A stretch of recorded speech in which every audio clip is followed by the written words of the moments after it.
Hey, what's going on, guys? This is Jose, the California beekeeper. Hey, welcome back. Today, I just came across this cell builder. Totally forgot about the cell builder. Haven't touched it, haven't done anything, and just saw it here. Didn't establish it as a hive, so we're gonna take a look at it and just make sure it got a queen, add some frames, give it some dust for this MelliferaBoost, throw a can on top, call it good, shut it down, and hopefully maybe it's something that we could use for pollination. If you're new to this channel, hey, go down below, hit that subscribe button, give us a big thumbs up on this video. Let's do it.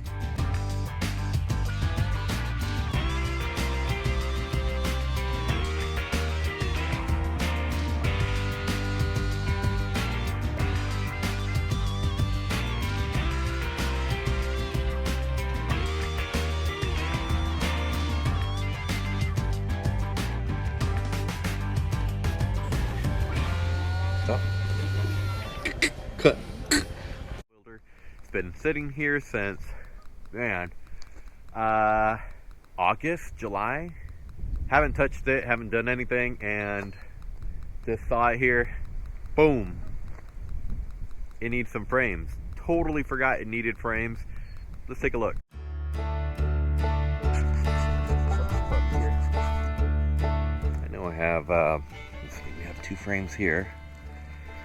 Bring these over, and I have a stack of deadouts here, so I'll steal some frames from there and go plug them in. Robbing it out.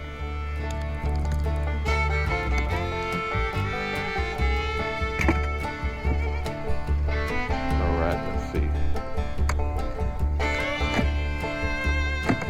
Need to take these back into the shop before they get robbed out. I mean, you could always leave this stuff here, let the bees that are around here rob it out. The only thing I don't like about leaving equipment with honey is that you're going to attract other bees.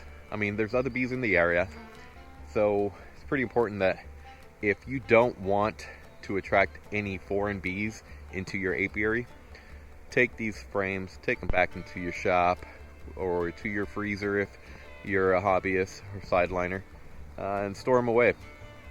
I mean, this stuff is gold. You know, when you have it a feed, you know, they're robbing it out, which is not a big deal. In this yard here, we are resting somewhat in this canyon, and it's winter time. Bees aren't going to fly too far in these cold conditions, so let's go ahead and take our frames that we need, and we'll take some that have some stores here.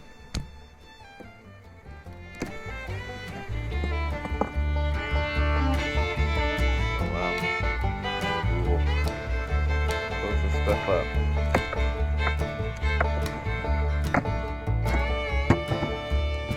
Look at that. So, totally off this topic, just because we're coming across this, I wanted to show you guys in the spring, in the fall, whenever it is, if you see this kind of stuff happening, you have some robbing going on. The bees will go in, out, all day, every day until that honey is gone.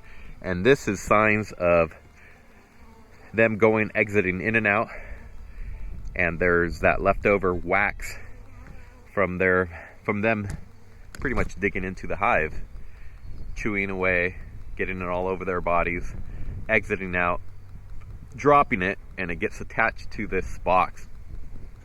And you can see it all the way around. So if you see that, you need to make sure that your lids are secure, flush to your box. That way you don't have any robbing going on, especially if you have those weaker hives that just don't have enough attendants in there to defend themselves.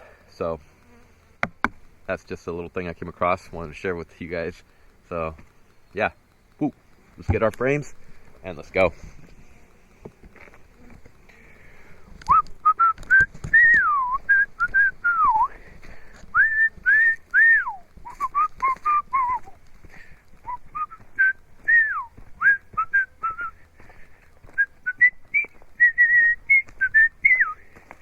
Okay, we are here. Let's start cleaning this up. What a mess. Make sure they get enough smoke. Now if you do have something like this where you forget a frame and you have frames that are too fat, there's a chance that I won't be able to get the number of frames that I want in here. Then I'll just put whatever I can put in order. I don't want to smush bees once everything is tightened up. But wow, let's take a look. Yeah, these are fat frames. Look at that, fatties. It's a mess, but make sure it's clean right. I do always like to scrape these frames though. Girls can get a little. Tell you what, this is some good wax.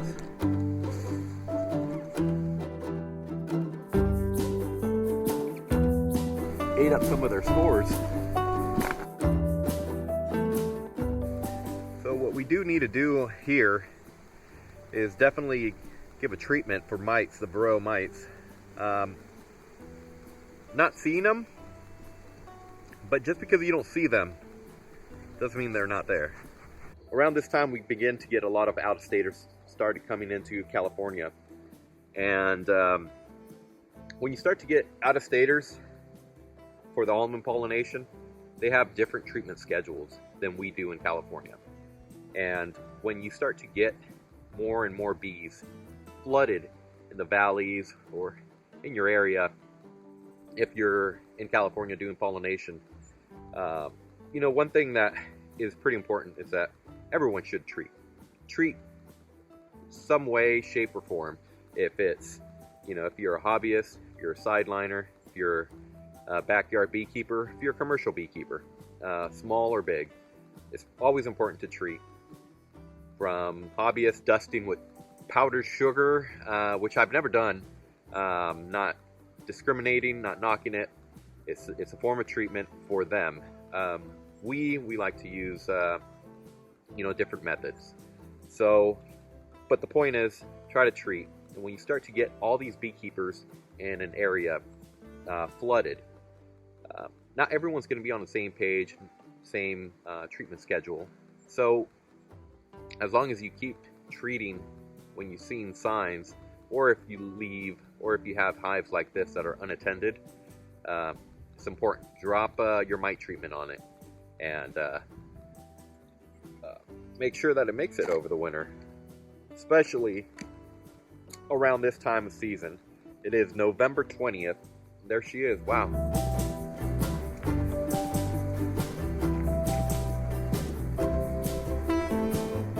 So we know that this hive is queen ripe.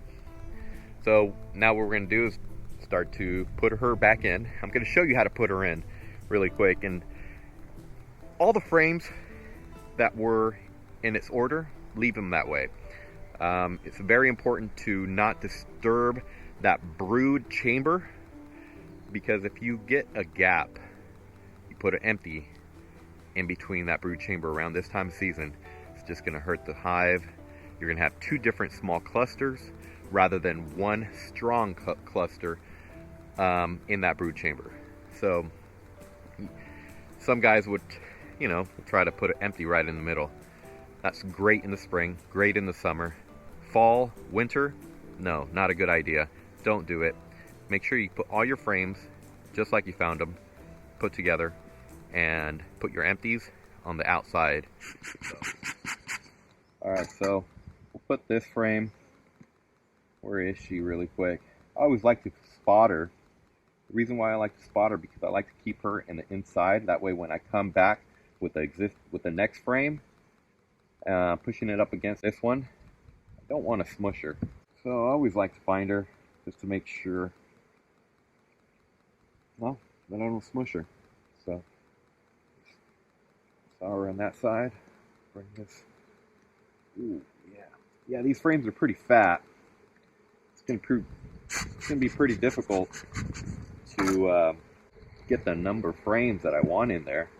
You don't want to smush it too much. You'll have, especially when you have these fat honey frames, you will get that honey punctured, uncapped, and start to drizzle all over your brood or your larva.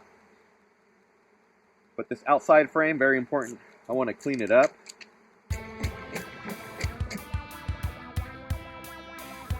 What a mess. Grab the next couple frames. Looks like we might be able to get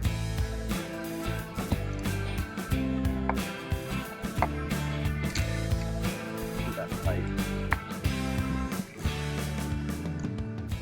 2, 4, 6, 8. So we'll get 8 for now. That'll be fine. And once they eat up some of the stores, we'll just add the next one. So no big deal. Oh geez, I know some of you guys out there, especially if you're commercial, you know what's going on. Sometimes you have the cell builder, sometimes you have that nook that you forget at the yard, and just, man, months later you're like, whoa, it made it. What's going on? It's always a good little treat to find a hive that's booming or that's kicking and good enough to go into pollination. That's always good. We aren't going to put a can on top of this. This is way too plugged with honey. So let's go give it a dust and shut it down. Ow.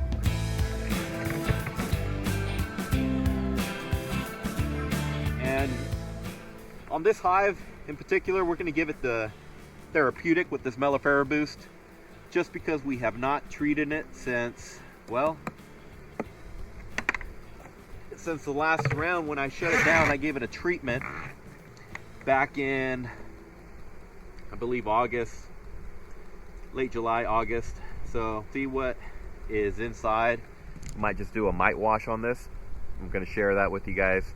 That way, for some of you guys that don't know and aren't familiar with doing Varroa mite washes, I'm going to show you guys. I have this nice little testing kit that I got over at deadout, and I'm going to share you the method that I've learned and who I follow. I follow Randy Oliver on how to get your numbers down, and we'll go from there. Hey, if you haven't already subscribed, go down below, hit that subscribe button, give us a big thumbs up on this video, guys. Thanks for watching.